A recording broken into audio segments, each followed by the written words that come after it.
Okay, hello everybody. Welcome to another episode of Not For Nothing. We are in the front room here at Hope Gallery, and I'm going to let my next guest, which by the way, everybody's been asking about for like the last, 15 fucking years, introduce himself.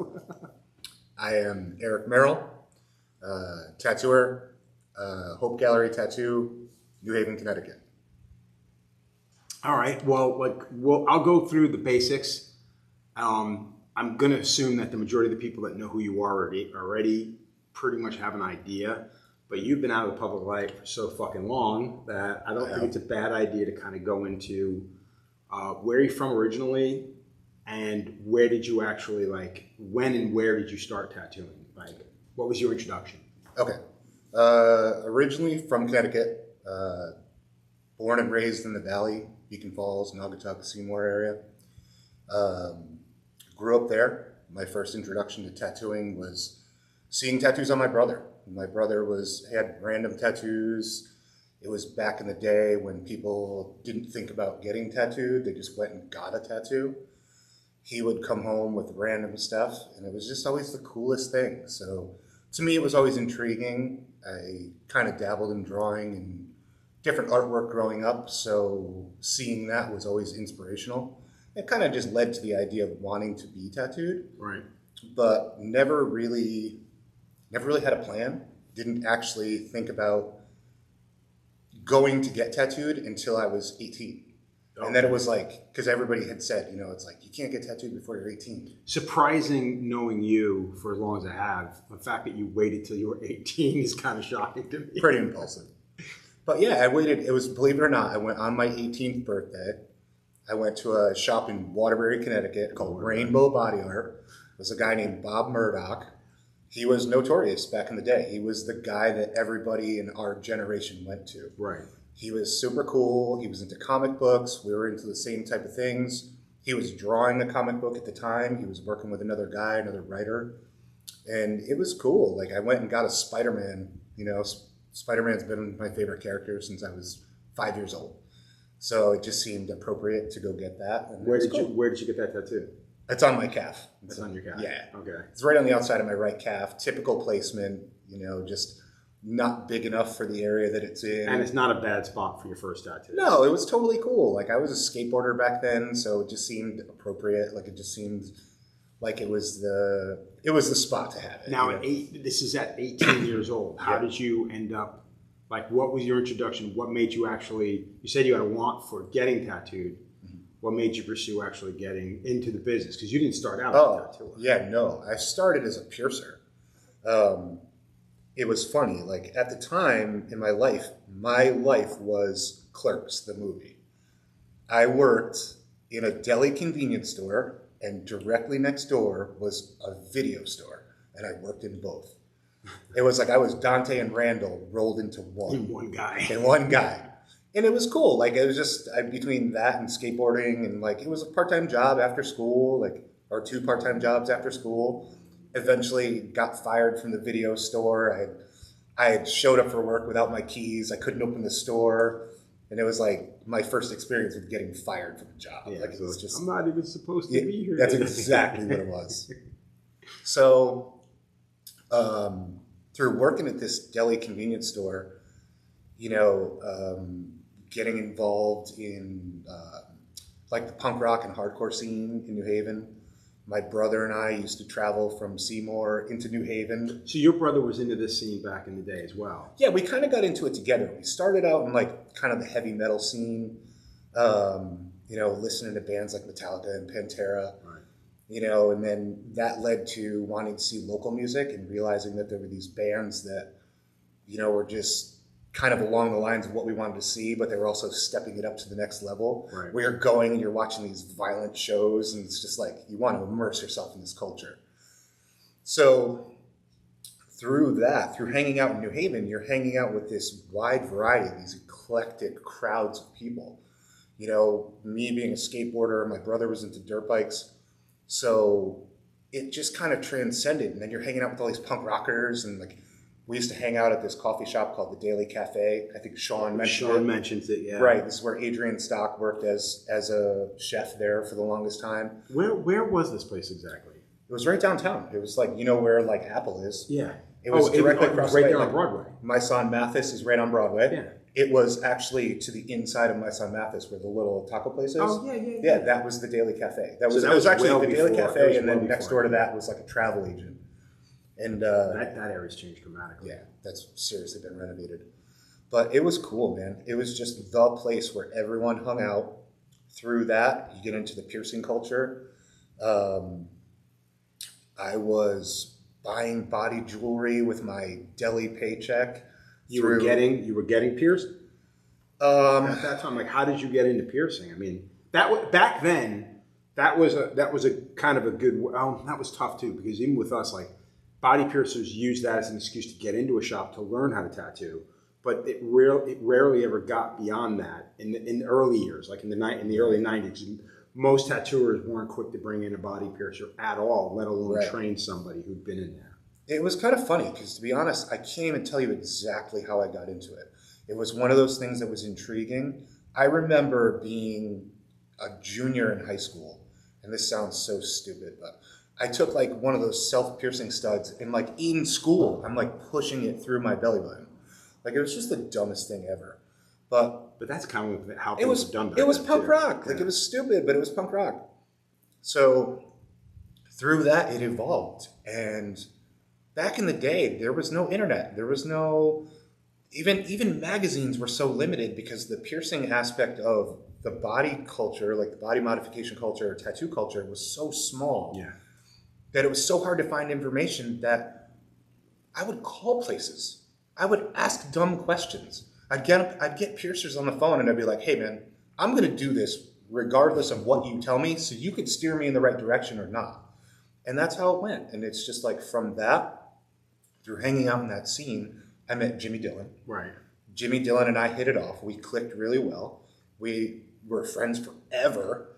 And basically, I kind of got him into the idea of learning how to pierce, but I can't say I really taught him. Like, we learned together. You kind of just did you pierce each other? Or? Oh yeah, absolutely. That was how we learned. You were pretty heavily pierced when I met you. Yeah, like we pierced each other, like we pierced our friends, like anyone that would volunteer, we would get them to buy the jewelry and then we would pierce them for free. You know, just for the experience. And you're doing this out of your homes, or? No, we were doing this out of anyone's apartment. So you just... I will tell you this is filthy, but we did piercings out of the coffee shop bathroom. Like, we did everything that you could think that you shouldn't do, we did. But we tried to do it as safely as possible, as clean as possible. But I mean, considering the surroundings, that sounds like an oxymoron. Yeah, but it's still... But the idea was we did it, and because no one was telling us no. Right. It was just one of those things that we just flew by the seat of our pants, and then it was so into the culture that all of our friends were like, yeah, pierce me. Like, do it. Just go for it. Yeah, and then we had friends like, you remember Budsy? Yeah. Budsy had an apartment. We would Budsy would let us use his apartment at any time to do piercings. He just loved it. So, like, he got pierced. His girlfriends, their friends, anyone who would stand in line to do it got pierced. So this would have been what, like 89, 90? No, this is later. Like, I graduated high school in 92. So this is probably like 93. Yeah, because Sean didn't have a timeline on when he couldn't remember exactly when he opened up Darkside. It was early. Like, I know, like, Sean he was a little bit older than I was, like, coming up in the scene. Yeah. And he was one of those guys that he would roll up to the coffee shop on a motorcycle. And, like, we were young enough that was, like, he was like a biker. Right. And that was something that, for me, like, I wasn't immersed in that culture yet at all. Like, I came from small town, redneck, you know, football players and cheerleaders. It was just as basic as possible. Yeah, the Valley compared to New Haven is a completely... it is, like yeah. It's small town USA versus New York City. Like, right. It's totally different. So when I met Sean was an intimidating character. Like, he was just someone that we looked at from afar being like, holy shit, those dudes are badass. Dude, that's funny to think right? that way. Because yeah, Sean... Yeah, and he's such a nice guy that it's just, it was very cool. So one of the characters that I met through that whole scene was Joel Colostri. He hung out. He had involvement in different bands. He was well known throughout that scene. Joel ended up becoming the manager of Darkside. He was really good friends with Sean. Joel says, "I see you're developing this clientele for piercing." He's like, "I'm going to talk to Sean about you." And I said, "Yeah, okay, whatever." I didn't think anything of it, especially because it's Sean. Yeah. He was on a pedestal. He just opened the shop. It was like scary biker tattoo shop. And he was in the hood. He was in the hood. Like it was like when he told the stories about, or him and Lou were telling the stories about like how the neighborhood was. They're not exaggerating. Like, yeah. It was bad. Like little kids would roll up on bikes, and we're standing out front, and they'd steal your hat off the top of your head. Like they would just, and then ride away. Like not. But and it's funny, like I said with Sean, that this neighborhood is literally 2 blocks away. It's like literally 2 blocks. And away. it still looks exactly the same. It's still good, and it's actually gotten worse in the last couple of weeks. mean, you drive by, it's like I did. Yeah, all the time, every day. Yeah. So through meeting Sean, meeting Joel, there's supposed to be this introduction. I literally get a phone call one day while I'm working at the deli, and it's Sean O'Hara, and he says, "Hey, I heard you have this good clientele. I hear good things about you." He's like, "I really want you to come down and work in my shop. What do you think?" And I go, "I'm all about it." Like I'm in with both feet.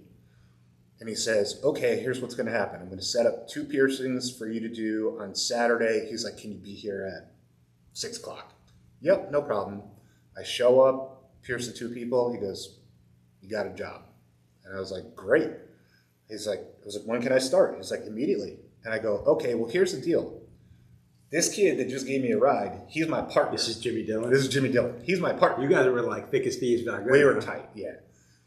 He was my partner. And I said to him, I said, "Can he come too?" And he went, "Yeah, but you got to split the money." He's like, "Whatever you do," he's like, "I'm going to pay you $20 a piercing. I'll buy the jewelry." He goes, "You make $20. He goes, "You split it." So it's like almost like a little business inside of a business for the most part. If you guys are just splitting whatever you're making. Well, Jimmy and I we were there together. Every hour that we were there together. As a matter of fact, I didn't have a car at the time. He was a saint. This kid would drive from Wallingford to Seymour every day to pick me up to bring me to the shop. Yeah. And that's literally a 40-minute drive, one way. Yeah. I mean, we put so many miles on his little Civic, which is the one that got destroyed at Darkside. Yeah, that was talked about. Yeah, that's what I'm saying. We'll connect all the dots. So we start working there, and it is just wild. Like, it is unlike anything that I've ever seen before. Jimmy and I are both small town kids. I mean, we hung out in the music scene, but there was no immersion into the culture of what we saw. Right. Like, we saw all the baddest dudes in that area would roll through the tattoo shop in camaraderie. Like, right. It didn't matter if you were inner city drug dealer, biker gang, didn't matter what it was. Everybody, for some reason, that was like neutral ground in that tattoo shop. It was awesome. Nice. So it was cool. Nice. So now you're doing this. You're in that location for I think it was 3-4 years. Yeah, before they decided to up and move. So there was an evolution there. There was the original shop, which, like Lou described, was 2 booths. Eventually, those 2 booths, he added another like kitchen cabinet that lent itself. You could either tattoo off of it, or we could do piercings off of it. Oh, so if someone was tattooing, you would have to wait for them to tattoo, wait for them to do the piercing? It's like, so the way that he had it set up was almost like 2 cubicles. They were stacked front to back. You had to go through the first one to get into the second one. The second one was also the doorway to the bathroom. So if you had needed the bathroom, you had to go through 2 people tattooing. Jesus. And then let me describe this, is that it was part of like an old tenement. So you had to go through this back hallway, dirt floor, exposed beams. For real? Dirt floor. Like, it was gnarly. The bathroom looked like something that you wouldn't use at a gas station. Oh God. But it was cool. Like at the time, it was Well, just then like, again, this is early '90s. Nobody even knows what a tattoo shop this is like. no one knows what a tattoo shop is supposed to look like. Yeah. No one knows because it's just still this thing that's taboo. You know, granted, there were shops and everybody, you know, there's like the Buddy Ma out of Rhode Island and obviously Big Joe's in New York. Yeah. And there are these big things. There are these big locations where people would travel to, and there were destination locations that people would go to get tattooed. Yeah. This was the start of the independent tattoo shop, the satellite tattoo shop where the guys that really wanted to learn were there. Right. And it was just the best environment. Like as bad as it was and as shady as it was, like looking back on it now, you'd go, I'd never exist like that ever. Right. But it was cool. Like it was just because you were doing what you wanted to do. You were doing what you loved. You were doing what you wanted to be a part of. You were into the culture and you were into the idea of creating your art and piercing or tattooing. Now at this time you're still hitting shows. Now did you decide, because they basically said one day you just came to Sean and said, hey, I want to learn how to tattoo? Not true. Okay. So what happened was the guy Joel Colostri, he was the manager. At the time, because piercing has such a quick turnover, you're with a client 10, 15 minutes tops, if you do it efficiently. Yeah, right. God forbid, barring any incidents. But the turnover is so fast, and the shop really wasn't that busy, especially with the piercing. They were busy tattooing, but piercing was still catching on. So it was very selective. So you might go a couple hours without doing anything. Right. So I would sit and doodle. I would draw like whatever. Clients would come in to get tattooed, and I was bored, sitting there doing nothing. And I'd say, hey, what are you getting today? And they'd go, oh, I really want a snake. I want a rose. I want a skull, a heart. And I'd start drawing something up. And it was just like, for me, it was an exercise in drawing. But it was really because I was bored. Yeah. So then eventually, like, the drawing started to refine. And then I started handing them off to the guys. And I'd be like, hey, like, I already talked to them. This is kind of what they're looking for. They like my drawing. All you need to do is refine it. Right. And they would turn it into like tattoo style, you know, because obviously when you first start drawing, you don't really know how to draw based around the structure of a tattoo. Yeah, you're not drawing with the intentions of knowing that things have to be a certain size. Right. Size, foundation, lines, simplicity, you know, line weight, whatever it may be. You know, you're not necessarily thinking about that. So I would hand off the sketches. I would hand them off to Lou. I would hand them off to Sean. I would hand them off to George. And like they eventually started using them. So I was like, this is great. Joel comes to me one day and he's like, I think you should learn how to tattoo. Okay. And I was like, no fucking way. Like, no way in hell. I was like, that shit is scary. I'm like, it's permanent. I'm not doing it. He's like, I think you'd be good at it. And I'm like, I don't know what to tell you. Now, did you have, like, when you were in high school or junior high, did you have any kind of artistic abilities back then? Because, I mean, I can remember... Like, I've been drawing since I was a child. Like, literally, one of my first memories is drawing. You know what I mean? It's something, never thought I was going to get into it, but thank goodness it worked out the way it did. Did you ever have that growing up? Or selectively. Yeah. Like, I grew up, I drew, you know what I mean? But not really unlike any other kid. You know, it's simple drawings, things like that. I have drawings from when I was really young, you know, obviously just the way any other kid would draw. Yeah. I didn't take art seriously, or I was always inclined to it. My brother was a graphic artist growing up. He was incredibly talented, so seeing what he could do was always inspiring. Right. So through high school, our high school had 3 art classes. Art 1, Art 2, Art 3. I took them in succession, freshman, sophomore, junior year. Senior year came up, there was no art elective. So this girl and I, she was a senior as well, we petitioned to have Art 4. Okay. Art 4 was basically, we went to the teacher, we went to the administration, and we said, we really want an art class, like as an elective. So the teacher said, sure. She goes, but I don't have a curriculum for it. She goes, I don't have any way to give you projects. She goes, I'll tell you what. She goes, I'll give you the run of the art room for 45 minutes every day. You can have any supplies you want. She goes, but you have to be busy. She goes, if you don't stay busy, she goes, I'll fail you. She goes, so how many people took the course? 2. Just 2 of that girl and I. Oh, wow, shit. Yep. So it was just because that was the type of town that we lived in. Yeah. There was no art movement. There was no, You know, it was just getting you through high school. Yeah, it was just getting through high school. So once I came out of high school, like art kind of died for me. Right. Like there was no real push because it was like, okay, what do I do now? Like I got to start thinking about doing something. Right. And I was working the dead end job. So to me, art found itself in the form of like going to shows and like, but there was no physical production of art like at all. So you start doing this on a whim. What was the first, like, did they at least kind of like tune you up a little bit and be like, hey, here's a machine, here's a, like, how did that start? Here was my first tattoo. And tell me it was on Jimmy. No, my first tattoo was on Joel. Oh, that makes sense, actually. So he comes to me and he says, hey, listen, Sean had an appointment. The appointment flaked. He goes, I want you to tattoo me. And I'm like, bro, come on. I'm like, we're going to get in so much trouble. Like, so Sean's not even here? He goes, Sean's going to Home Depot to get supplies for the shop. He goes, when he leaves, we have at least an hour. And I'm like, an hour for your very first tattoo. And I'm like, he goes, I'll tell you what. He goes, if Sean comes back in the time that we're still working, he goes, I will take complete blame. He goes, I will not allow you to get in trouble by any means. And I'm like, deal. How much older is Joel from, like, Joel's like Sean's age for the most part? Yeah, right? He's right around Sean's age. So he's only just a few years, like, nothing crazy, but he was still, to us, he was the manager, so he was still an authority figure. He was the goofball. Dude, everybody in that fucking shop was a goofball back in the day. Oh, we'll talk about that. Yeah, because he still to this day cracks the living shit out of me. So. Well, he just knows. He knows how to push your buttons. He knows how to run your nerves. So. Right.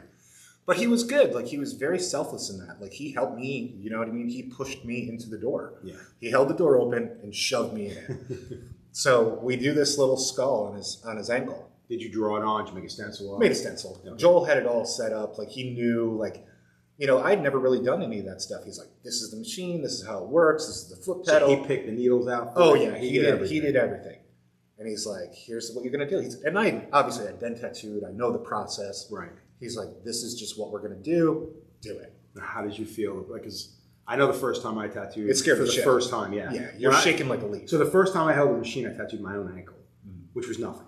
It's like that. It's like tattooing anything, fake skin, I would imagine. I wasn't freaked out. It wasn't until there was a body in front of me that I literally was shaking. How were you? Were you like the same way? Like the very first time, you're shaking like a leaf. Would you compare it to the very first time you pierced somebody, or were you more comfortable, having done, having fucked around with piercings, and it was such an out of the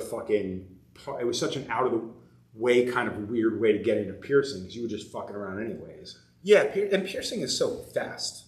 Piercing is one of those things that you're trying to be as precise as possible. Right. But, it's one of those things that piercing is 2 seconds. Yeah. Like it's super fast. When you're tattooing, you are literally like constructing this thing on the fly. Yeah. So, I was nervous, but to my benefit, I was in the environment. Like I was comfortable with the environment. I was comfortable with the people. So to me, there was no strange element. It was just the translation. Right. So once I got it, once I kind of got into it, like I fell in love with it. Like it was like wildfire, like from that tattoo. But the moral of the story was that as I'm tattooing Joel, Sean walks back in the course and he leans over my shoulder and he says, no yelling, no, like what the hell's going on? He said, why didn't you tell me you wanted to learn how to tattoo? And I said, because I didn't know. I'm like, can I learn how to tattoo? And he goes, yeah, go clean the bathroom. How did that first tattoo come out? It's good. Yeah. Every once in a while. Nobody coached you. They talked me through it. Like no one was standing there going, this is what you do X, Y, and Z. Joel knew enough. Joel had dabbled in tattooing a little bit. So he knew enough. He'd be like, you got to push harder. You got to do this. You got to, move your hand slower. Right. He gave me a few cues that helped. But we finished the tattoo, and it was a skull this big, little devil horns. Right, yeah. Back in the day, Sean had drawn, these little skulls. They were part of a T-shirt design, and we all decided we were going to get them. So it was cool. Like to do Joel's was like really cool. So yeah, exactly.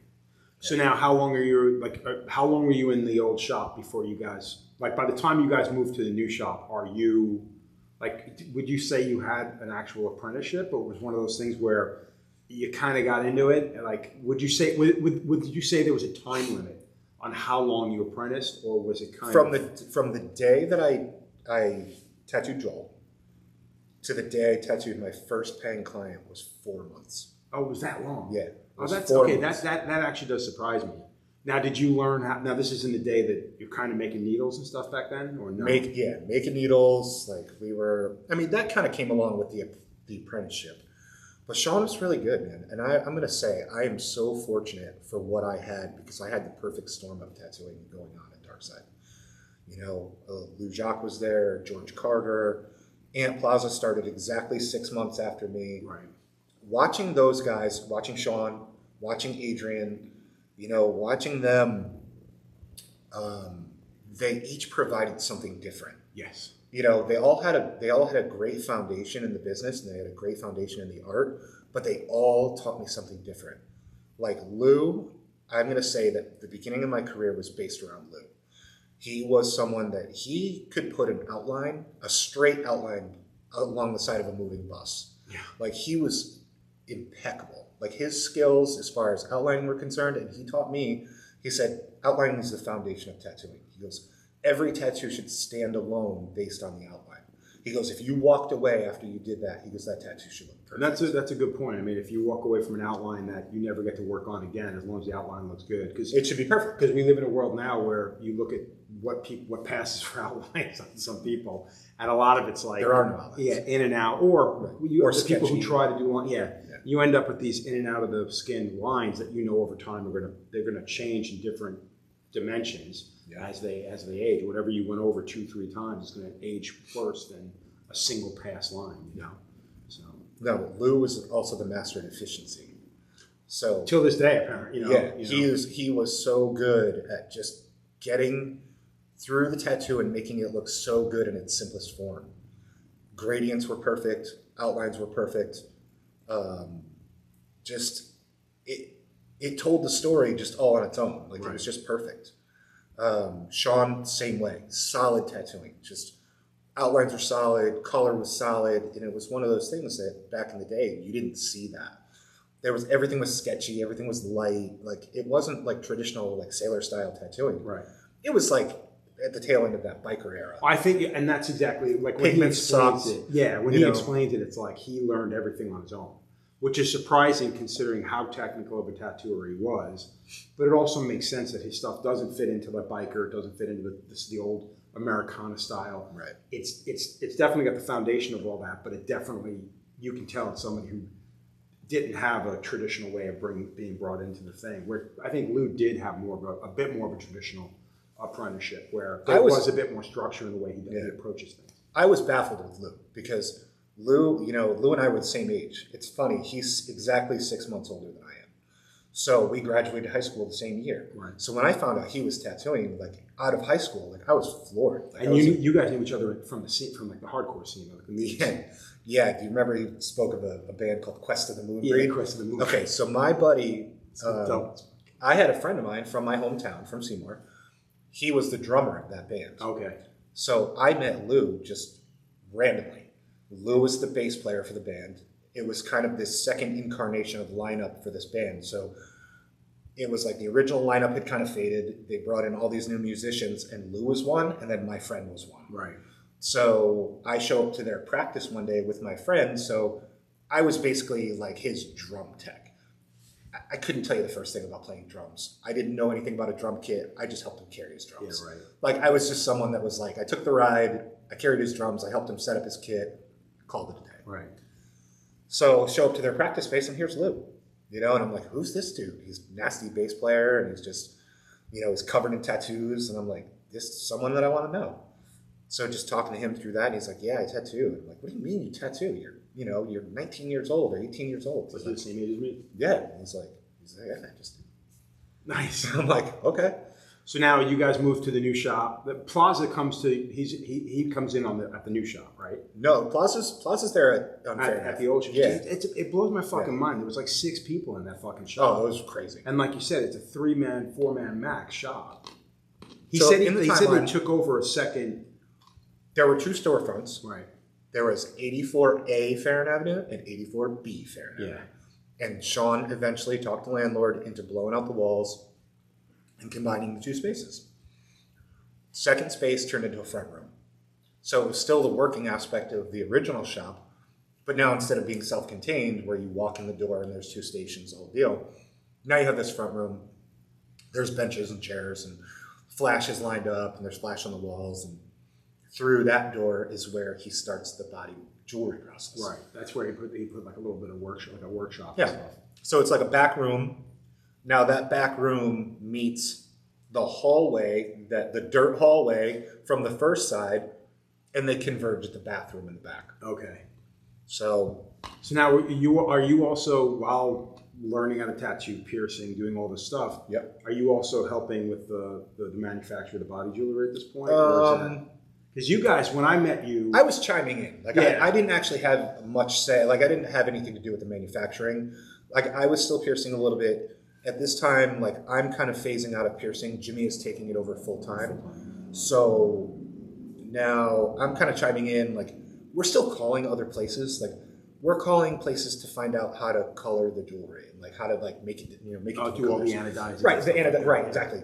I remember we're just getting on the phone and being like, "Hey, I'm so and so. I'm in college and I'm starting this project and I just need to know how to anodize niobium." And the guys are like, "Sure, I'll tell you." Right. So yeah, so we're just doing dumb shit, but we're flying by the seat of our pants because, like I said before, no one is telling us no. No one is saying this is not the way you do things. So how are you guys getting work to come through the door, considering there's like 6 guys tattooing? Word of mouth. It's just So we have the hardcore and punk rock scene locked up, which is a good scene for that kind. Right. I mean, it's not a lot of money, but still, it's great because not only I'm getting experience, I'm getting exposure to being able to tattoo different people, but they're also our generation. So they're open to ideas. So now everything that we're tattooing isn't something that you don't want to do. It's either something you've drawn or something they've brought you. It's album art. It's something that you're definitely into tattooing. Yeah, right. So that fuels the fire even more. So I think that, like for me, like we dealt a lot. My first year of tattooing was all flash. Mm-hmm. Second year of tattooing was a lot of flash, but it was also a lot slower. So it wasn't nearly as busy as it was in the first shop. But we got to draw a lot more because we weren't as busy. I wasn't as busy as the first year of my tattooing. My second year was fucking slow. Yeah. You start drawing more, creating more, doing more stuff, and then slowly, as that kind of builds up, the shop builds up a crescendo, start to tattoo more, some stuff coming off the walls, and then when people actually see you work drawing, they're like, "Oh, I want that. I want to start getting that." That's where we were fortunate. Yeah, this would have been for me. It would have been probably late '94, early '95, where that actually started to take off. Yep. Yeah, because I started tattooing in '94. So like I started tattooing like 3 or 4 months after my 20th birthday. So that was February, March. Yeah. That's like I started in '93 February. Right. So yeah, because it was just about springtime. So with people coming in, like Lou was already at this point where Lou just wanted to do custom stuff, which I can't blame him. Yeah. It's shocking though for that time. We had flash. Like there was tons of flash in the shop. A lot of it was older. We didn't really get an exposure to newer stuff until like shows started happening. Like the first show exposure we had was AmJam. Yeah, that's so. But we got Vinnie Myers and Dave Waugh flash back in the day, and that shit turned everything over. Yeah, because we went from Spalding Rogers, National. Like all that stuff, and then it flipped over and we started seeing New School. Yeah.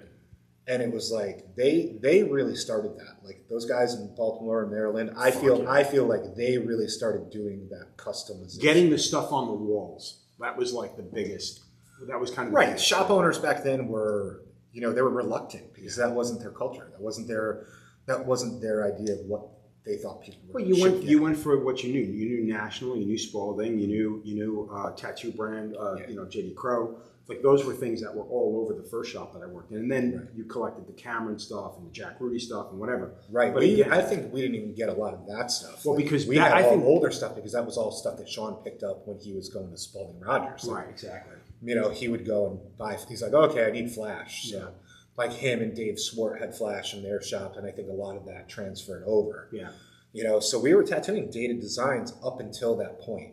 We started going to AmJam and seeing different artists and seeing that people were expanding the horizons, and everybody got hungry. Right. Like it really opened everybody's eyes, you know. And then just the different generations that were in the shop, like Sean was a couple years older than us, and then George was a couple years older than him. So George specialized in like black and gray wildlife. So for him to do black and gray wildlife, especially on a realistic end, was so unheard of at the time. Like it was like, wow, this is crazy. Yeah, that would have like been this guy is good. That would have been like the days of like when Tom Renshaw made a name for himself on just that. Yeah, like Tom blew up, like really blew up. At least what we saw him blow up from magazine exposure and stuff, like even a couple years later. Yeah, it would have been 90, I would have say 95, 96. Yeah. Because that's when like Tom, Lotus, Cap, like all those guys, you know, like they, you know, when we started seeing their stuff through magazines, and then that was the other thing we were doing. We were buying magazines. We were going down to there was a magazine stand right on Chapel Street in New Haven, and they carried all the tattoo magazines. Yeah. And as soon as we started buying them, they would start getting all the other tattoo magazines. Like they knew they had a market. Yeah. So we were in there spending hundreds of dollars a month, like, or even weekly or bi-weekly, you know, hundreds of dollars on just absorbing new information, visual stimulus.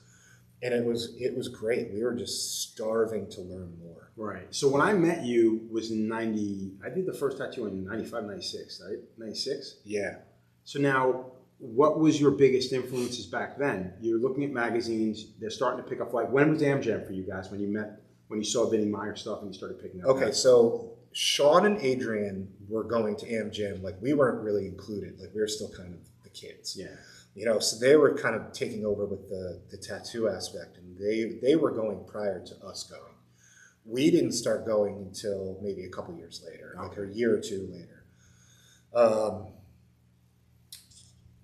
That, you know, seeing those artists, or seeing them, you know, kind of seeking out new information, that just opened up everybody else too. Right. You know, so it was.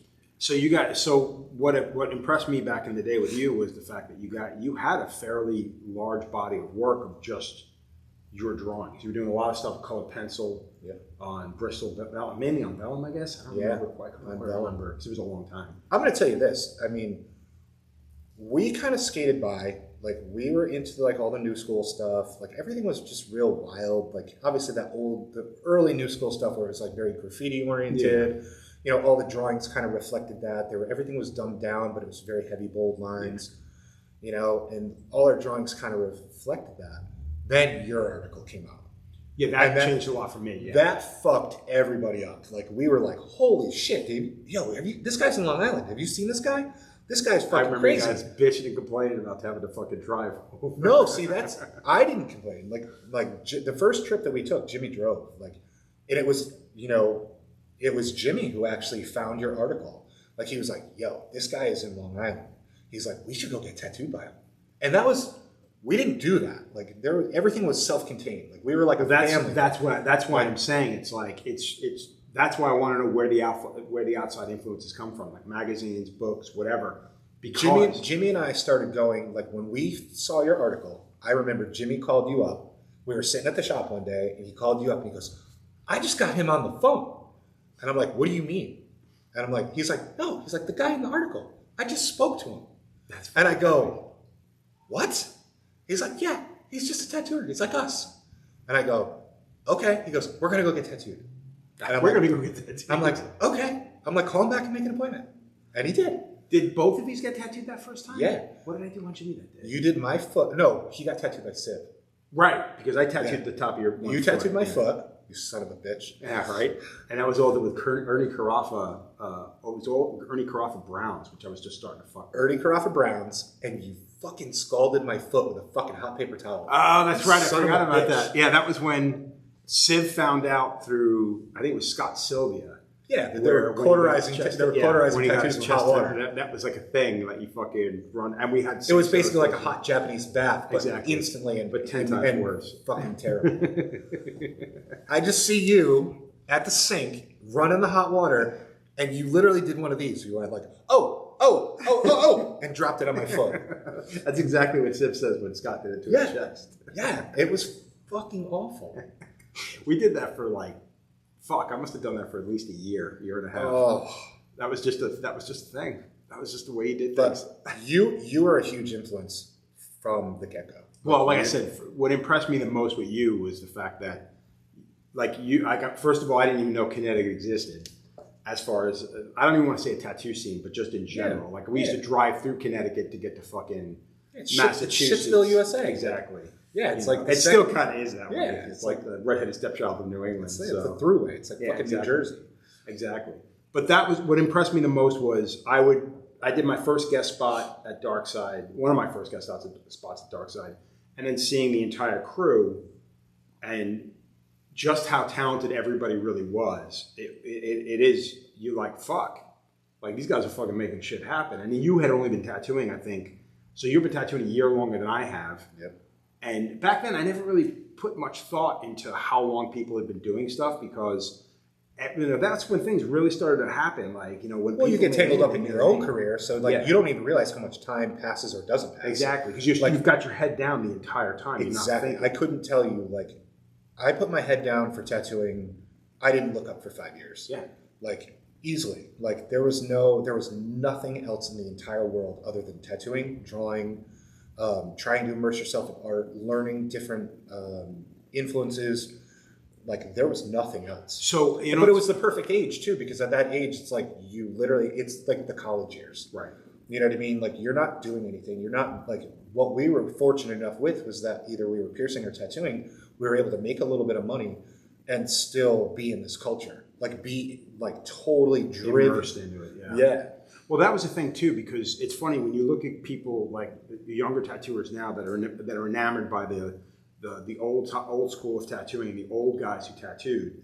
I didn't have that because, like you said, when you're keeping your head down, you're not thinking about what came before. All you're doing is looking forward. Well, you have respect in your head. Like, you have this idea. Most certainly, yeah. You have this respect in your head because you're like, these guys were scary. These guys were the intimidating stories that you always heard about, like, sit down and shut the fuck up. Oh, yeah. Like, the first time I met Jack Rudy, it was terrible because it was just like, this guy didn't give a shit about nobody. You're there listening to what he has to say. And then when you say something, most of the time he's ignoring it. Yep. And it is like, there is that ego where you're just kind of like, what the fuck, dude? Like, I got fucking, I'm good, But it's also, but you listen and then you know who he is and you know it exists, but you continue to go forward, And I think that's the thing with our generation, because realistically, dude, everything was, you follow the rules, but everything was like the great open plains. You followed the rules because someone told you that that's what their rules were. That's what they should do, yeah. That's what their rules were. Yeah. Like, our generation, like, like when I hit tattooing, all the old guys were stories. Like, they still existed. They were still working, you know what I mean? But, like, I'm not going to get tattooed by Danny Williams. Right. So for me, Danny Williams was just a myth. Right. He was just, I never met him. You know what I mean? Guys like Z. Like, I met Z a few times throughout the years, but, like, he was just a dude. Like, he was just a guy. Like, he wasn't anything, like, he was very nice to me. I don't think I knew he was intimidating. Like, I knew a lot of people had good and bad stories about him, but he was always nice to me. So it's like, all of these guys were legend. And then when we came up, like you said, it was this great wide open because, again, no one told us no. Yeah. So I was shoving my work in anybody's face I could possibly shove. And people noticed. So how soon into tattooing did you start traveling? And how big of a for me personally, travel, it wasn't necessarily, I mean, it was an art thing, obviously, because you get to see all these different people and you talk to them directly, whatever. But to me, it was more of just growing, just getting out of Long Island and doing something. For me, it was more of a personal growth than it was tattooing and artistic growth. You know what I mean? Like, when did you start traveling? You started early. You, like me, kind of started early. I started early, but to be honest, you got me my first convention. That was Valley Forge. Forge, you put in a word with Brian, and then you're like, this kid needs Pennsylvania, till this day, I still absolutely fucking adore. Absolutely, 100%. Those shows were incredible. Yeah, Mark's shows, Brian's shows. Wilkes-Barre, Tracy, Mark's show was the all first those one. guys were so, again, these guys were supposed to be like the worst of the worst, and they were always nice to me. They were always good to me. They were always nice. They were respectful. Yeah. They gave me a shot, like, when they probably shouldn't have. You know what I mean? Like, and you hooked that up. Well, for me, it was just getting people I knew to someplace with me. Yeah. You know what I mean? And having people I can hang out with, which sounds kind of fucking, it sounds kind of selfish. No. But it is that. I mean, you want to be around people that you know, as opposed to just going someplace cold. Yeah. Because I used to do everything on my own. Civ never, you know, I would just pick up, load my car and just fucking go. I mean, prior to working shows, like we used to travel, like we would get, it was so silly now. We would get mobs of people to go to tattoo conventions. We had friends that were in other tattoo shops a few towns away, like just mutual friends, and we would all pile in cars and go together. But how fucking cool is that from back then? Yeah, and and we would it sounds dumb now, but we would take over a bar at the end of the night. Like there would just be this huge table of all our friends. Right. And we didn't care about anyone else. Like we were respectful and Right, yeah. you know, we had a good time and we were laughing and hooting and hollering, but at the same time it was just this group of people that kind of converged and came together just to promote tattooing, just to be involved in that world. So when I tattooed you and Jimmy, we did what happened first? Maine? Did the Mad Hatter happen first, or did we do national first? No, Mad Hatter came Mad first. Hatter Mad first? Hatter came first because that was the year we were walking around and Guy and John and Kim were there. Right. And Aaron was there. Yeah, that was amazing. I got my hand tattooed by Aaron there. Yeah, because you were supposed. Oh no, it was Civ. That was because Civ was there, I think, as well. Because I ended up tattooing you in the hotel room. Yep. And I think And Jimmy Jimmy. in the hotel room. Yeah. And I think you were the one I started. And Jimmy got tattooed by you and Civ. That same weekend. Yeah. That was where I picked up the Ian of Reading machine. Because this was back in the day when Ian actually did the show. I was just talking to someone just the other day where the big New England show was the fucking Mad Hatter up Mad Hatter in was Portland, awesome. Maine. Dude, and again, back in the day, they brought guys like Ian of Reading. Dude, I can't remember anybody's fucking name, but it was a handful of guys from the UK would come over, and Julie Moon would host a bunch of them. I remember that. That show was fucking amazing, and it was the worst time of year to go to fucking Maine. It was February. Oh, it's terrible. Yeah, so the Bitter big cold. 6-foot drifts on the side Yeah, of the highway. you're eating at diners and it's 20 degrees outside. Yeah. It's terrible. But that was like one of my favorite, like tattooing you guys in the hotel room because we didn't work. We had a convention. blast. It was fucking. That was amazing. where everybody OD'd on gummy sharks. Yeah, dude. I forgot about that. Fucking, you guys had that fucking bag full of the blue and white. Those It were was disgusting. Jimmy, Yeah. Tim Fredericks, all those guys. Yeah. Dude, that was amazing. Those were incredible fucking days. And it wasn't about I mean, you're there learning stuff. I think I met Tom at one of those. It wasn't about being at the show. It was about hanging out. It was about hanging out. Yeah. You know. You were hanging out with people, like-minded people, doing the thing that you either did or love to do. You know? Exactly. Both. So now the art thing, no training, and for Tattoo Flash, I mean, so you got really heavily into getting together with other tattooers, like Josh Hoffman was one of the guys back in the day. So even prior to that, you know, I would get together with, like, Gunnar and I would sit at my house and draw until 4 in the morning. Right. Like, there were so many nights that I would fall asleep with a fistful of colored pencils. Like, just literally, like, But slumped over. were you creating Tattoo Flash back then, or you were just fucking around? We were and creating, drawing? it was a lot of art. I mean, Flash to me, like, I had such a short attention span, Flash was tough for me. Right. Like, it became like this running joke, like that, you know, there were bets made as to whether or not I could finish a set of Flash. Yeah, I've got a sheet of Flash, a set of Flash that I started with you back in forever. late 90s. But but you know, the attention span was so nil back then, just because it was like I was so into tattooing that it was just like spending time. It's more about creating. And Yeah, again, it was this is about getting it out. Busy as fuck to boot. You're working 6-7 days a week, like 7 days a week. yeah, because you guys didn't fucking like because I was shocked at how much time you spent in the shop and how much time you dedicated to not just tattooing and your clients, but to the shop itself. Like everything in that shop back in the day was done as a group. It was home because we literally were this kind of ragtag bunch that was what we invested in. That was, you know, like we all had families and stuff, but it was the type of thing where we were at that age where we just immersed ourselves in being around the people that we wanted to be around. Right.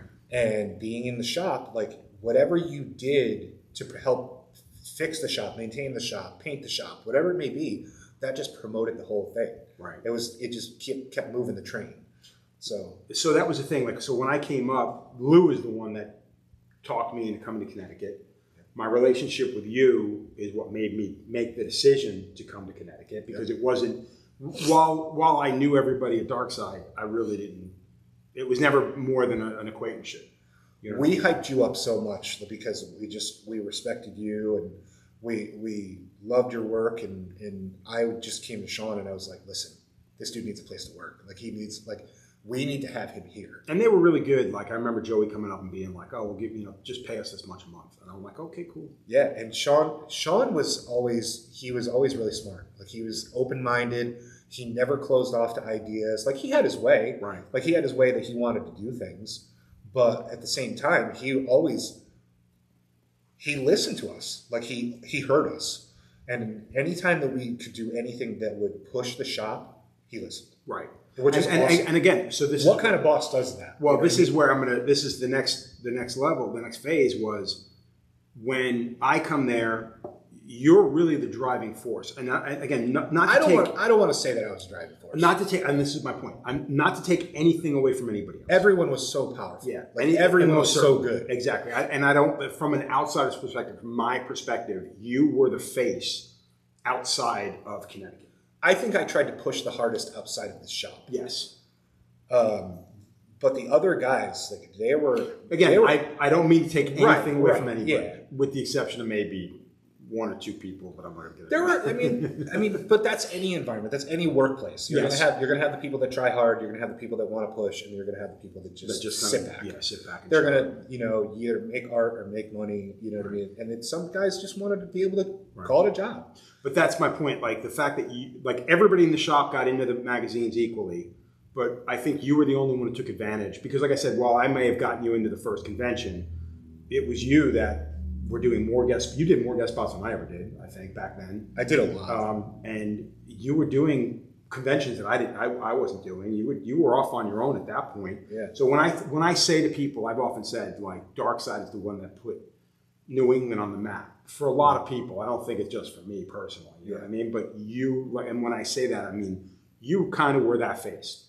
You know what I mean? Where Lou was amazing at what he did, Sean was amazing at what they did. They didn't care to leave. Yeah, for me there were no breaks. There was just no once the gas pedal got stepped, it was just like there was no point in stopping. Now, how important do you think that was in those early years? Were you doing it because I don't know. It was just the next logical step, or were you doing it because there was no plan? It just happened? There was no plan, but it just seemed like it was the next step. There was no intention. It was just the idea of like what can happen, what can be next, where does this go?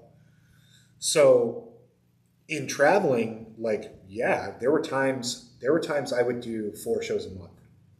I would pack my bags on Wednesday, fly or drive on Thursday, be at the show Friday, Saturday, Sunday, get in the car on Monday, come home, be home Tuesday, Wednesday, pack and go back out. And I did that for 4 weeks, 5 weeks. And it was always a different show somewhere else, guest spot somewhere else. And Sean was cool. A lot of times you took Jimmy with you too. Jimmy went with me a few times. Yeah, Jimmy was really good. Jimmy was a trooper for a lot of stuff. Oh, dude, fucking Arizona. Was it Arizona, right? Fuck Arizona. Dude, if anybody gets the opportunity to get in Jimmy's fucking barbershop chair, fucking ask him about Arizona, dude. Arizona's the worst place on the planet. But you worked. Oh, no, you didn't. You guys were in a hotel room. Okay, so I'll tell the story without trying to throw many people under the bus. Many. So I get a call from Josh Carlton. Rest in peace. Super nice kid. He gets on the phone with me and he says, hey, we really want to have you out to Arizona. He's like, Keely Tackett has a shop out here. I'm working for her. He's like, we'd love to have you out here. Great. At the time, that's how it worked. Like, people would call you up. Hey, you want to do a guest spot? Yes, I do. Thank you very much. I will come out. Also, back in the day, it was a grand assumption that they would have you booked. You would go out there and you would either tattoo the guys in the shop or a few select random clients that they knew were into tattooing. You were hooking up. For the most part, you were hooking up their friends. Yeah, they would just spread the word. You are now at this point in the game, I would consider myself a fairly popular tattooer. Like I had a few magazine articles. People knew who I was. I would go to conventions. People would come up and be like, "Hey, you're here." I'm like, "Yeah." Yeah, this is before you went to a convention and were booked. You show up. You did what walked through the door. Yeah, you basically had people come up to you on Friday. Are you busy? What can you do? But this was a time where people would call and they'd be like, we'd love to have you at our shop. We'll line appointments up for you. It's not like it is today where you go and you have 12 people waiting for you because you spoke to them. You booked your own stuff. So back then you relied on other people. So you go sight unseen to these places and you're like, I'm here to provide my product. So I go out to Arizona. I talk Jimmy into it. He's reluctant, but he's like, yeah, I'll go. Get on a plane. Now we're still young. Like this is like, we're probably 22, 23 years old. So this is kind of a big step. Like this is like, we're flying, we're going across country, Connecticut to Arizona, we're going end to end. So we get out there, meet Josh, we go to the shop, and I'm like, so what's the deal? Like, what am I doing? He goes, what do you mean? And I go, do I have appointments? And he goes, nope. And I go, what do you mean? I'm like, you just flew me out here to come out here and work in your shop, and yet there's no work. And he's like, well, this is kind of our slow season. It is now the middle of July in Arizona, which is like 105 degrees. Actually, it was 110 degrees at 10 o'clock at night. Oh God! So people don't come out during the day. Never mind getting tattooed. And again, this is before social media, so it's not like you can push the net. Yeah, no. You're going to be out there. It's relying upon all you're doing is you're relying on them to tell their clients that you're coming. And then you show up with your portfolio, and then, you know, maybe you might score more work based on the fact that people see your portfolio when you're there. I show up, there's nothing. And he goes, well, he's like, when walk-ins come in, you can have those. I'm like, thanks. So here I am thinking it's going to be this promising trip. It is not. It is the worst trip ever. We are sitting in a hotel room, Jimmy and I, we are miserable. We literally take the rental car, go back to the airport, and we try and fly home. It is now like 5 times the amount of the original ticket to like try and get home. Because this is back in the day, pre 9/11. They don't care. Like they don't care you need to go somewhere. Like, fuck you, pay us. Exactly. So I end up hanging out. I try one more day. I'm tattooing this butterfly on this girl's shoulder. At some point during the process, she gets sick. She leans over. She throws up on my shoe. So this just adds like insult to injury to the whole trip. So I look at Jimmy and I'm like, dude, we're fucking out of here. Like, we got to get out of here. So we ended up sitting in this hotel room for like 3 days. Didn't you guys? The remainder. See a show? We went to a baseball game. We went to an Arizona Diamondbacks game. We were supposed to both go get tattooed.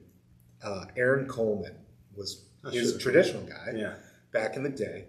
He was out there, and he was in Tempe or I forget, Tucson maybe. And we go to get tattooed by him, and I get tattooed by him first. I get this little snake head on my leg, and it takes so long. This piece is like maybe 2 by 2, like it's tiny, and it takes like an hour and a half. And Jimmy looks and he goes, "No, I'm good." He fucking left me to hang. So he didn't get tattooed, but we ended up going to a baseball game. We checked out, it was a brand new baseball park out there. And we got to see that. I think Jimmy was complaining about how hot it was. It was miserable. Yeah. It was just miserable. Like, it would pour in the middle of the day, and within 5 minutes, it would stop raining, and there would just be so much steam because they would it was just dry. This is still one of Jimmy's, like, Jimmy still complains about this. You asked him about Arizona. Oh, yeah. Like, didn't you do a tattoo on it? We get home, and immediately I draw up this map of Arizona with a bomb and a cactus on the bomb and 2 banners that say "fuck Arizona." Yeah, exactly. Yeah, and he gets a tattoo. Would you say that's your worst fucking? That was my worst trip. Yeah, that was my worst trip. That was pretty horrible. Yeah, everything else, I've had such good experiences traveling. Like, I've had such a good time. Like, you know, I've met a million great people. People, like, I've learned a lot. Like, I learned a lot in places that I didn't think I would learn. There were a few humbling experiences where I would go, and you would be in these shops with these guys that were amazing tattooers, and they had no name. Yeah. Like, they had no backing. I think that's travel in general. Yeah, you would go find these guys, and they didn't care to be famous. They didn't care to have any notoriety, but they were amazing tattooers. And you would show up, and they'd be like, you know, you could do this, and it'd be better. And you're like, yeah, I could, thanks. You know, like, you would eat a little bit of crow. Well, again, I think that's the smart thing about keeping your eye, because how often we've had a couple here where these dudes roll in and they think their shit don't stink, and for the most part, I've gotten quieter over the years. I don't get in people's faces. I shouldn't say get in people's faces, but I don't offer as much input into what I see or insight into Because what there's I see no return because on it. I don't think they really care to hear. There's no return on your investment. Yeah. You're just spitting into the wind. Well, exactly, and you realize they don't want to fucking hear it. And it's just like, all right, cool, whatever, you know what I mean? And it is You'll figure it out at some point, buddy. Yeah, well, and honestly, and that's exactly it. And it usually takes several years, or they don't, and they continue to do the thing, and they disappear into the wind, or or they become famous. Yeah. So let's go back to Dark Side. Yep. So how, considering the way Dark Side went down, I remember the last few months before Dark Side really took a dump, and things were getting, it was getting shitty. It was tough. Like that era, like I know Sean has since made amends. Like he's apologized profusely. He's changed his own his existence. But back in the day, Sean went from the person that I respected the most to almost overnight being the person that I pitied the most. And it was tough because I loved him.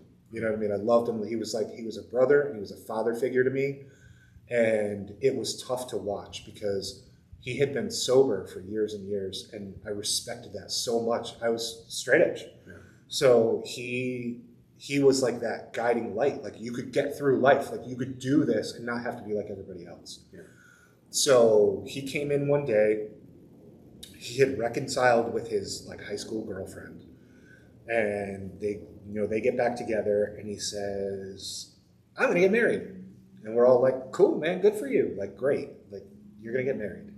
So they're in this engagement, and then they're hanging out a lot. They're going through the honeymoon phase, and he says, he comes in one day and he goes, I just want to have a glass of wine with my wife. And we all looked around the room. We all looked at each other. And everybody knew, like that's the first step. Like everybody, like you want to believe it. You want to go, yeah, you're old enough and you're mature enough and you've had enough life experience that you can handle this. And then everybody just went, So to watch the downward spiral from that, which he explained, obviously, if you want. Yeah, he went into it. Yeah, he went into full explanation. I don't need to, but we watched the downfall, and we watched the downfall of him personally, and then through that was a reflection into the business. Yeah. You would literally do a tattoo and then 5 minutes later the cash register would be empty. Like you'd go like getting paid on a cash basis. Like, they were cool enough that you got paid as you did your work. It wasn't like we got a weekly paycheck. So you would literally put the money in the register from your client, go clean up, come back and be gone. Like you couldn't even take your cut.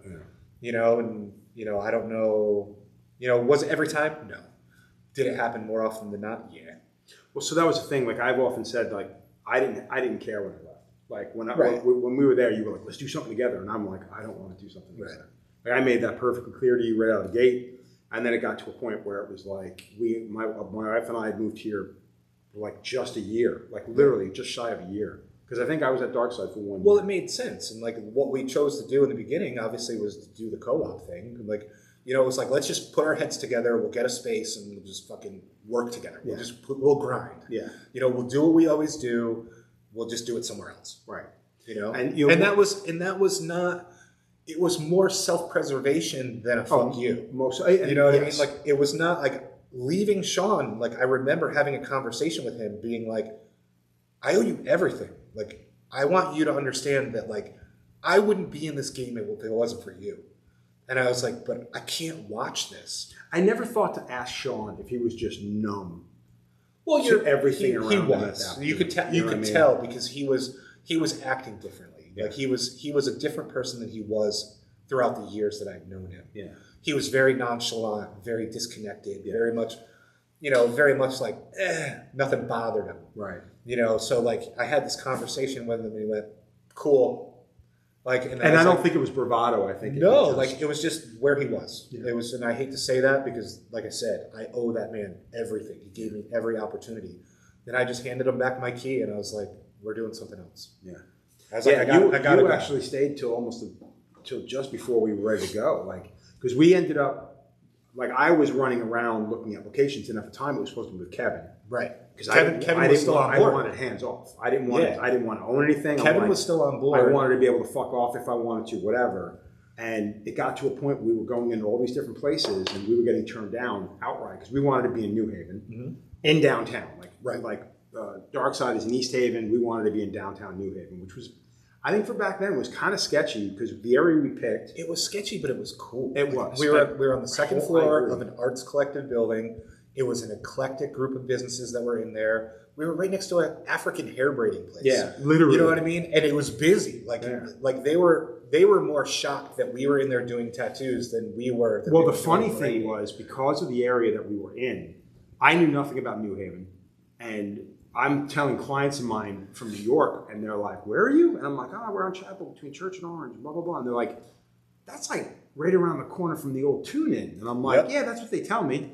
And everybody's just like, "Dude, that's a fucking bad neighborhood." And I'm on the fucking wireless. It was, but it wasn't, because at that time it had been completely gentrified. It was sort of. They put up all those. They started renovating all the buildings. Yes. They even changed that club. Like My issue with it was when they moved all those the bus stops to the front. Yeah. And dude, every fucking day it was 2 or 3 fucking, like whenever a fucking bum would fall off, or whatever you want to call them nowadays, I don't know what the PC version is, but whenever these fuckers would fall off the curb, they'd have to bring in a fucking fire engine and an ambulance to fucking, and it would shut down the entire fucking block. Yeah. The only reason I looked at it as not being a bad thing is because we were second floor, and I know for a fact you add a set of stairs to it, and nobody's gonna fuck with you. And they Because did. nobody wants to walk up a flight. And they did. We had very, very few incidents. Like, I mean, you could probably count on one hand anytime we had to ask somebody to leave the shop. Yeah. You know, we had floor to ceiling windows, which was awesome. Which was awesome. It looked like TRL. Yeah, it was. Yeah. No, it honestly was. It got to a point though, like being in downtown for so long, it became hard. They took away our parking lot. They put up a building. We didn't have any room to park. Like it became, everybody's car was slowly getting dinged up from having to park in a garage or whatever. It just became this thing where it became the monotonous hassle. Yeah. So at this point, Julio was now part of the equation with Dark Side. Yep. We were going to do this. We had so many people at Dark Side. Like we just had there was like 9 people. Yeah. Give or take. I mean, at given times, it was me, Lou, Anthony, George, Adrian, Sean, Gunnar, Jeff Terranelli, Albie Rock, Nick Baxter. Like there was a slew of people that, and I mean, obviously they weren't there. And a lot of guys went on to make really good names for themselves. Like Baxter's a huge fucking name now. Nick went on to be very successful. Gunnar's had his success. Jeff Terranelli is out in Seattle. He's had his success. Yeah, so it was nice to see, and it was nice to break away and do our own thing. Yeah. And it's funny because the name came up because Dark Side is a Star Wars reference. Yep. And you were like, "Oh, we should call it A New Hope." And that was a complete slam. And there was like, there's no fucking way we're calling this A New Hope, because I am a Star Wars fan, but not nearly as big as you guys were. Yeah. And then it got to a point where I have to fill out the paperwork for the LLC, and I'm like, "The fuck are we going to call this place?" Well, and that's what we called it. Well, we had a talk that we wanted it to be a different environment. We said, let's create an art gallery environment, because you and I and Julio, we were trying to gear ourselves more towards quality of art. Yes. Like we were producing more artwork, paintings were happening, you know what I mean? So I think I did more art around you guys in that time. We were evolving as tattooers, but we were also evolving as artists, like just creating art outside of tattooing, which had always happened, but it was more, the art that was produced prior to Hope Gallery was more geared towards tattooing. Just strictly tattoos. Yeah. Like we started to really spread our wings when we hit Hope Gallery. Yeah. And the gallery aspect came from the fact that we needed a place, like we wanted a place to provide art space for the people that couldn't get it. Right. You know, like the New Haven art scene was very snobby. It was very hard to get into. It wasn't like it is now where you can hang a painting in any coffee shop. Back in the day, there were designated art spaces that were either city run or private run. And at that time. And it was, you could not get your artwork hung up. Right. At that time, one of the first shows that we put on at Hope was that show we did with Travis Louis, the illustrator show. Well, even prior to that, we did our grand opening show, which was all tattooers. True, but the point I was trying to make about the transition. When we did this show, there was it coincided accidentally with the open studios. Yeah, Citywide Open Studios, and we had people. We weren't part of it, but there was 1 or 2 artists in our building that had studio space in there. Yep. And people would wander in, and the moment they would walk in and start looking at the work on the walls, and the moment they heard the buzzing machines, out the fucking door they went. Yep. And we technically weren't part of the walk, but it was also one of those things. I'm like, dude, we have some of the nicest work hanging in the That city. show that you brought in, Travis Louis, Mark Elliott, Yeah, that was all guys like Travis Robert Louis, Craig, yeah. like, you know, Oh, kinda fucking co-curator with Kirk Travis. Reinhardt, like, Right, all the James Gurney the had illustrator things show, hanging like in there. that was like we had no business to have. Oh, that not show. even a Like- little bit, dude. Like that was fucking incredible. Daniel DeSantos, I remember that. saw the card at the comic book shop like 5 blocks up. Walked in on a Sunday after picking up his comics, and he walked in and I see him like walking around the shop looking at all the walls, and I'm by myself. And I'm like, can I help you? And he literally is like, who are you? I'm like, pardon? He's like, who are you? Who are you? How did you do this? Yeah. And I stopped. I'm like, hey, I'm Joe Calbranca. Nice to fucking meet you. Yeah. He's like, I'm Daniel DeSantos. I'm like, oh, I know your work. And he goes, Yeah. how the fuck did you pull this off? And I'm like, what are you talking about? I know a guy. Yeah. You know, like, It's a phone call. yeah, I know a guy. I know a couple of guys. And it was a really incredible thing. But yeah, the first show we did was the tattooer show. Yeah. And that, so again, it's a bummer because we have this space, but that space, because we were downtown, because there was such a draw, allure to come downtown. It was also unprecedented. Yeah, we were I doing guess, we were doing something that nobody else had done. Especially in the Northeast, I guess. You know, Even out like even in the West Coast, you had boutiques, you had La Luz Gallery and like Yeah. all that stuff, where it was a retail space in an art shop, you know, like an art gallery. But the tattoo environment, like I feel like we capitalized on that. Like, Yeah. we kind of, I don't want to say we were the first to do it because I don't know who the first was to do it. I wouldn't. But I think that we came in on that at the right time. Yeah, it wasn't an intentional thing. It was one of those things. It's like, well, we're just going to do it because we're going to hang our artwork anyways. Yeah. And if anybody wants to come along, and they did. I mean, Well, and back that's then. we said we need to get people here. How do we do that? And then we said the biggest draw is through ego. And you get people to hang their artwork, and they will bring their friends to come. Well, look dude, at it. and that's the best thing is because when you mention to one artist, oh, these are the other 12 artists and the moment they see one or two names on that list, they're like, oh, I want to be part of this fucking show. I mean, it's not like that anymore. Now everybody just wants to be the one man show. Well, it's tough, man. Even the shows that we put on here. I mean, whenever we've tried to do group shows, because you called me out on the fact that I stopped inviting locals. Like I got to a point where I'm like, why isn't anybody here? And you're like, because you didn't invite any locals. But my intention was to give the locals something better to see. You're trying to give them a wider audience. Yes. Like you're trying to open their eyes. But the idea is, if you want people to come out, you have to give them something that they've produced. Yeah. Like this is your venue to show off what you've done. So now you bring your friends to see it, and then you can see everything else. Now, do you think some of those days are gone? Because I'm having a hard time believing it's coming back. I would love to see it come back. I'd love to see there be a renaissance, but I don't know, because it's like right now it's so diluted. Like every shop has the same formula. It's original artwork on the walls. It's you know, obviously the trends in tattooing have changed. Like we fight that every day. Yeah. You know, we fight for relevance. We fight for the opportunity to produce good artwork, you know, instead of being shown a phone and a design. You know, so I would love to see it come back. I mean, I think everything comes full circle. You know, like the 70s and 80s went full flash designs, and then we went into a custom era. I'm hoping it comes back. So let me ask you a question. We opened Hope. You completely changed your appearance, I guess. The way you were, because you were vegetarian when I met you for a decade. Yeah. So through tattooing, I led such a sedimentary lifestyle. Like I was just sitting, like we had talked about. It was face down. You're just eating shitty. Like you just have a poor diet. Like you're just, you know, everything's out of convenience. Everything's what's local. Like, can I call the diner and order you work till food? midnight. What's available? Yeah, like what's open.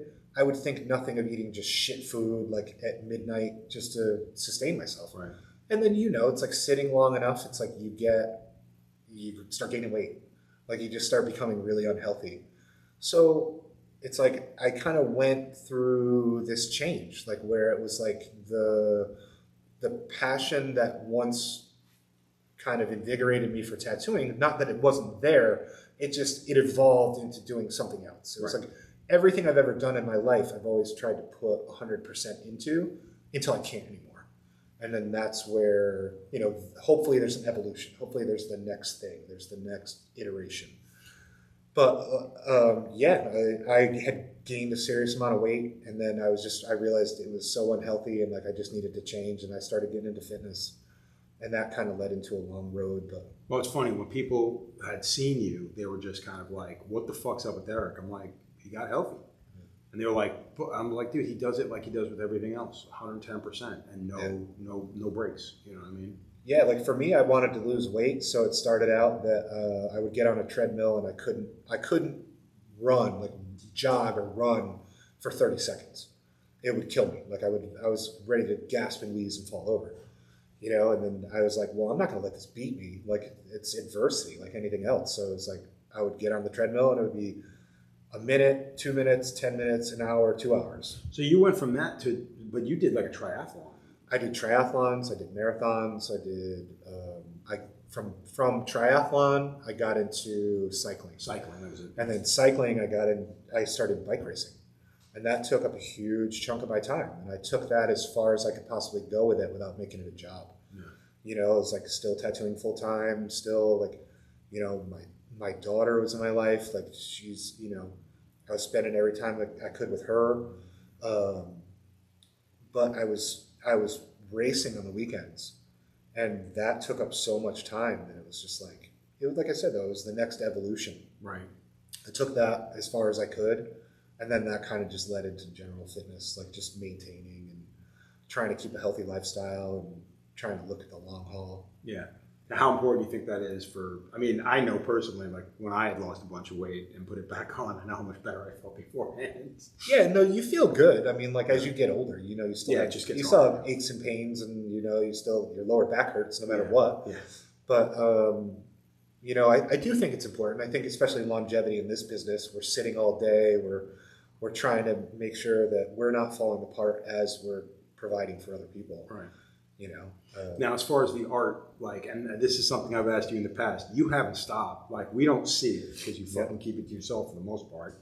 You started back at Dark Side with watercolor. Yep. You became a prolific, I don't want to say watercolor painter because there's nothing you did which was uber traditional from a watercolor artist style, like more of a traditional artist, or a traditional watercolor artist, or traditional tattooist. I tried to render more with watercolor. Right. Like You I started like with Josh Hoffman. I think I had seen you go more the traditional tattooer way, but then that was where it started. and then you started getting the liquid acrylics. And Julio actually was one of the first people I ever saw do watercolor. He applied it to tattooing.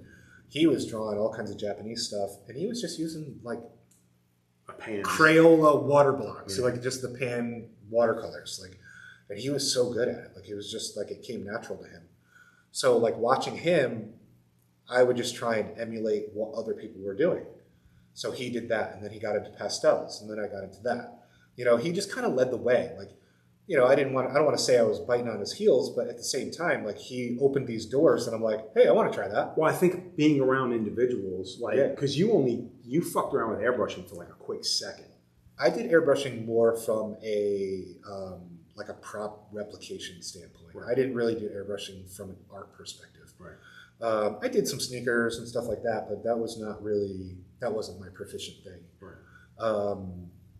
I did the watercolor thing, did the pastel thing. Pastels got messy. They also like archival. They're harder to take care of. Yeah, you have to frame them. Yeah. Everything has to be framed. That's expensive. Yeah. You know, and then we had the Tom Strom show where Tom and John Sweet. and John Sweet, they had all their oil paintings. Yeah. That was like mind blowing for me. Like that was such an inspiration and such an eye opener for me because I saw what they were doing and how, you know, it could be loose, it could be tight, it could be whatever you want it to be. It could be fully rendered, it could be realistic. I think what I liked it could be about traditional. I think what I liked about those guys versus a lot of things we were seeing at that time, because you had more in the way of like, that's when you have Sean Barber coming down the pipe, and you have Nico's now painting, and you have guys kind of going about the route of like a classical painter. Yeah, more of a classic painter. Classic palette, classic painter. Where those guys really impasto, like just everything was alla prima. It didn't lose their voice. Not to say that the guys lost their voice, but I felt like all those guys, like for as good as they were, everybody looked like everybody else. Yeah. It was like everybody just tried to do what the next person had already done, and obviously you know how that works. It just becomes a watered down version. So by the time you get to the end of the line, it doesn't look anything like the beginning. It's a bad art telephone game. Right. You know, so you have to kind of create in the middle. You have to find the individuality in it. And for me, like, I picked Tom's brain for a little bit about it and John's brain a little bit about it. And from there, it was just like, that was where I wanted to live. Right. You know, so since then, I have been painting. Like, I've just been. And nobody ever gets to see it. We ever get to see it? The reason is I want to put together a show. Like, that's. Yeah, but you've been saying that for like fucking. Yeah. The last time I asked you about this was a few years ago. Yeah. But, you know, that stuff takes time. And, like, obviously when life gets in the way and, like, you don't always want to go home and paint. And, you know, it's like doing other things, like, things take priority or things get bypassed. Right. You know? Well, before saying something about the guys who don't want to be in the limelight anymore, you went from being heavily in the limelight to, like I said, the question I get asked the most. And again, this is partially because people aren't paying any attention either. But the question I get asked the most is like, "Have you seen Eric lately?" And I'm like, "Yeah, dude, we still work together." Like, and nobody, I shouldn't say nobody, very few people seem to remember. But again, I'm not blaming it on you. It's also it's my fault. It's for sure my fault. The fact that I've definitely stepped away from public eye for sure.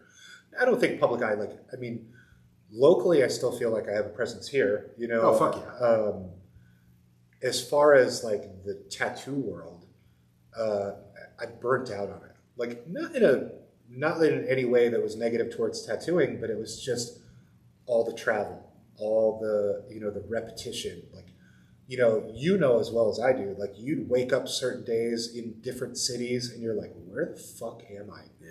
Like, we're in Muskegon, Michigan. I remember that. Right? Yeah, and like, you're like, I can't even say it was a good show. You're like, how the fuck did I get here? Like, like, I took a plane here. That was it, and that was the fucked up plane. But that was on a puddle jumper at one point. Right, and I knew like my days were numbered as far as like trying to be that chase 'em, go get 'em artist. When I woke up in a hotel room and I had to look at the pamphlet to remember where I was. Like, I don't drink, I don't do drugs, like, and it was just pure fatigue. Like, it was just one of those things that, like, when you have to do that, like, when you're like, it was like Fight Club, like, where he's looking at all the tickets and he's like, CFO, you know, LAX, like, like, it was like that. So for me, I realized that for the amount of time that I was on the road chasing relevance and chasing my name and chasing this glory, I was neglecting every single client that put me in that position to be there at home. I had this 6-month, 8-month, year waiting list, and it was all these people that I was just subsiding by traveling. Right. And I would think nothing, it was so rude of me, but I would think nothing of being like, oh, these people are lined up for Friday and Saturday. It's now Thursday. I'm going to go to this show. Just call them up and cancel. Yeah. Or call them up and move them 6 months down the road. They'll be okay. Yeah. You know, that's fucking shitty. Like, it's a terrible thing to do to clients. It's a terrible way to retain your clients. Like, that's not fair. They're giving you this opportunity to work on them, you know? And it's like, how do you do that to people? Right. So I got to this point where it was like, I recognized my own faults and my own folly in it. So I had to reevaluate. And that was right around the time that the fitness thing started happening. So, you know, it makes it almost easier to take up the time at home. Right. That's exactly what it was, a redirection. It was a sleight of hand. Right. So from there, it just made sense. And then it just, you know, it's like you just buckle down into being at home. Mm. So your daughter started tattooing. We'll kind of wrap it up on this too. Your daughter started tattooing 2 years ago? Yeah, she's probably in a couple of years. Like, she just finished her apprenticeship, like, in the studio. Do you have any, like, I know you didn't apprentice her, she apprenticed elsewhere. Yep, she wanted to do it on her own. Have you had any kind of like input or have you thrown any advice her way? Or if she asks, I'll tell her. Yeah, you know, she's proficient in what she does. She's a new style tattooer. Yeah. Like, it's a lot of line work, a lot of, you know. Now, is that out of necessity because that's what people are asking, or I think it's what she likes. She genuinely likes it. She likes it. Like, she's this new generation of tattooers. That's their bread and butter. Yeah. You know, for us it was outlines and heavy color. Yeah, right. To them, it's fine lines and fine lines, but it's lines. It's lines and no it's color, line work, no shading. Right. It's just, It's a lot of peppered shading. A lot of line work shading. How long do you think that's going to fucking last? I hope not very long. Well, at least we're already seeing I was gonna limitation. say, yeah. You know, we're already seeing limitation because the pieces are too small and you can't put them together, and there's no way to tie anything together. That's been the biggest issue. Like Shane had somebody in here recently, a bunch of stuff like that, and he's like, "Yeah, I kind of want to tie it all together." And we're like, "Yeah, good luck with that." What do we do? Because anything that we do is going to overpower everything that's there. Especially when you come to someone like us, because we're so used to the put it in the skin. yeah, You know, there's no dicking around. There's like, oh, let's gingerly put this in. Like, no, it's like we're here to apply tattoos. we're making sure this tattoo is going to be on. right. you for That's the rest isn't of the your idea of a fucking tattoo longevity? Isn't the idea to be, you know, to stick around for a while? Like, let's stick around and see how it goes bad. Yeah, exactly. Right? Yeah. And it's like the cover up will be that much more difficult. Yeah, we talk about this stuff all the time. We talk about, you know, the false tattoos and the bullshit, the way that people represent them. You know, it's terrible. Well, on that note, is there anything you foresee in the future for yourself? Like Continuing, yeah, just doing it. Like, I want to create more art. I'm obviously still tattoo. Like, I love tattooing. I've never not loved tattooing. Obviously, we're all fighting for relevance, especially now. You know, I don't think it's a matter of relevance. It's just a matter of being seen. I don't want to say relevance. Always sounds to me personally sounds egotistical. I never liked using that word, but it is the proper word, I suppose. Yeah. But to me, it's more about just wanting to have That's a job. right. It's and keeping your name in people's mouths, and it's like it's wanting to maintain being recognized for what we do. We've dedicated so much time and effort and energy into this business, we still into do, this yeah. into this art. We're good at it. You know what I mean? Like, we're still good at it. Like, everyone that we came up with, you know, like we paved the way for this new generation. It's like any generation before. Almost certainly, yeah. You know, Like seeing guys like seeing guys like Jack Rudy last week. It's just like this guy's still out there, still fucking doing Right. it. You know, so. You know, but do these new generations know who he is? We do. Yeah, it's hard to say. I think it's fewer and far between, and that's the shame. That's what we're fighting for. Yeah, that's we're the shame. fighting to maintain that we're still going to be recognized. Yeah. Like I said, when I said earlier that in the earlier parts of our careers, we had our heads down, we weren't really paying attention to much of what was going on around us. When you did stop for a second to take a breath and look around, you did take notice of all the people who came before you. You did go to a convention and go, oh, that's such and such. That's Kabzumski. That's fucking Brian Everett. And then you take the time to actually go back and get tattooed by guys you may not have otherwise. Right. And it's like, you see that, especially guys like our generation. You know what I mean? Like, our shop specifically, I draw inspiration on everyone here every single day. Adam, constantly drawing. Like, that's motivational as hell. Yeah. You know what I mean? I watch Timmy. Tim Harris